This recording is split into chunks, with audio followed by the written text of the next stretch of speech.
Гласот на Америка на македонски. Преку една деценија вашиот прозорец кон САД. А сега, директно од студиото во Вашингтон. Добро вечер, го гледате ТВ журналот News Flash на Гласот на Америка на македонски јазик, а јас сум Лилица Китановска. Рем Емануел, шефот на кабинет на Обама, денес се очекува да објави дека го напушта местото за да се кандидира за градоначалник на Чикаго. Ова е голема работа за Белата куќа, веднаш ќе ви кажеме зошто.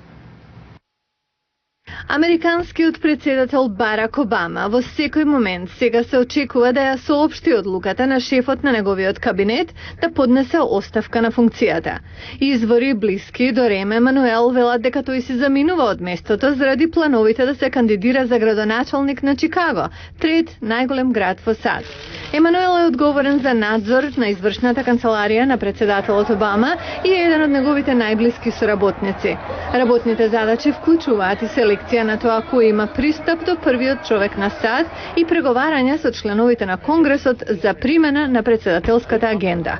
Портпаролот на Белата куќа пак Роберт Гибс одби да ги потврди извештаите дека Емануел планира да се повлече, но изјави дека Обама ќе ги соопшти промените во својот кабинет денеска. Утре Германија ќе прослави 20 години на повторното обединување.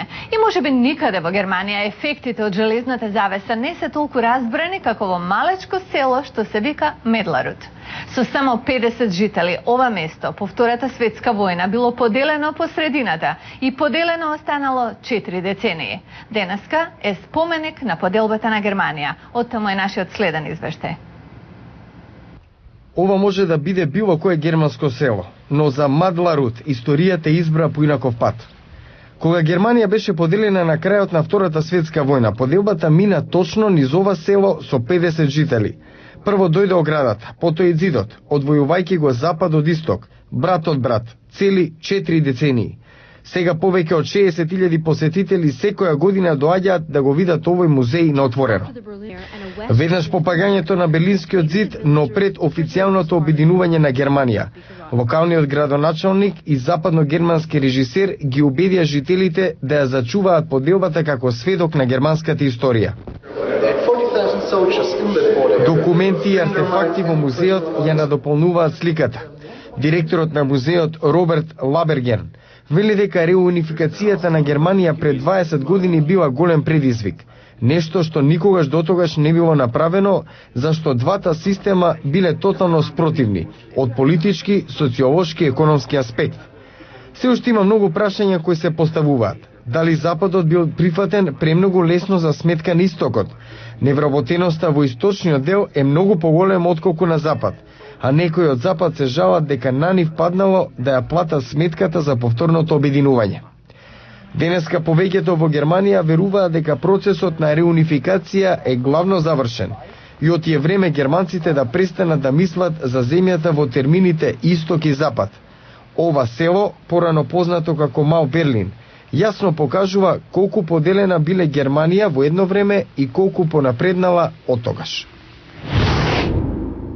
Чекајќи го Супермен е нов документарец на режисерот Дейвис Гугенхајм, што се прослави со филмот Непријатна вистина. Тој за овој филм за глобалното затоплување доби Оскар. Овој пат Гугенхајм предупредува на опаѓањето на квалитетот на јавното образование во САД. Прилогот е на Пенелопи Пулу од Гласот на Америка. Among 30 developed countries, we rank 25th in math and 21st in science. In almost every category, we've fallen behind, except one. Kids from the USA rank number 1 in confidence. Гугенхајм се фокусира на 5 деца од внатрешноста на САД кои посетуваат слаби училишта. Тие сонуваат за подобри училишта. Но филмот сугерира дека тоа не е лесно. Мора да добијат на лотарија, училишна лотарија. Bouncing ball, a hand pulling a card from a box, or a computer that generates numbers in random sequence. Гугенхајм за Гласот на Америка изјави дека е лут заради состојбата во која е јавното образование. Страшно е страшно, затоа го направи филмот. Сочувствувам со тие деца. Тој вели дека се чувствува виновен што своите деца ги испраќа во приватни училишта. Сакам да помогнам, а мој начин е преку правење филм. Но има и други начини. Влезете во системот, барајте подобри наставници, барајте реформа. Премисата на филмот е дека слаби наставници и апатична училишна бирократија ги оставаат учениците неедуцирани. Филмот прикажува проминентни образовни реформатори, меѓу кои Джефри Канада. Тој во Њу Јорк, во Харлем, создал детска зона. Проектот нуди квалитетно образование за илјадници ученици од внатрешноста. Канада вели дека клучот е во добрите наставници. Само недобрите професионалци треба да ги ставиме пред младите луѓе. Мораме да охрабриме повеќе млади луѓе да станат наставници. Најтажен ден од мојот живот беше кога мајка ми кажа дека Супермен не постои. Дури во најдлабокото гето верувате дека доаѓа. You just thought he's coming. I just don't know when because he always shows up and he saves all the good. Тоа го инспирирало насловот на филмот. Канада вели дека наставникот може да биде Супермен за учениците. Мишел Ри, контроверзна канцеларка на јавните училишта во Вашингтон, Д.С., се согласува. You wake up every morning and you know that kids are getting a really crappy education right now. Во јули таа отпушти над 200 наставници, а тоа донесе многу незадоволство меѓу нив. Но Бил Гейтс, чија фондација потроши $300 милиони за американските училишта, стои зад филмот на Гугенхаим. He lets you see through the eyes of the children. Ви дозволува да ја видите вистината преку очите на децата. Ви станува јасно дека без добро училиште немате многу шанси за работа. And the last number.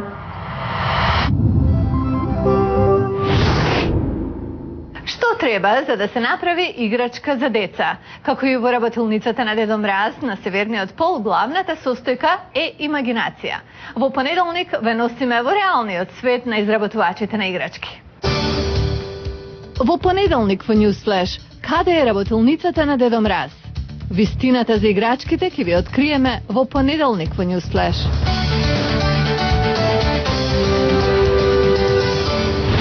Ова беше Newsflash на гласот на Америка на македонски јазик, а јас сум Лилица Китановска. За најнови содржини појдете на нашата веб страница glasnaamerika.com. Пријатен викенд!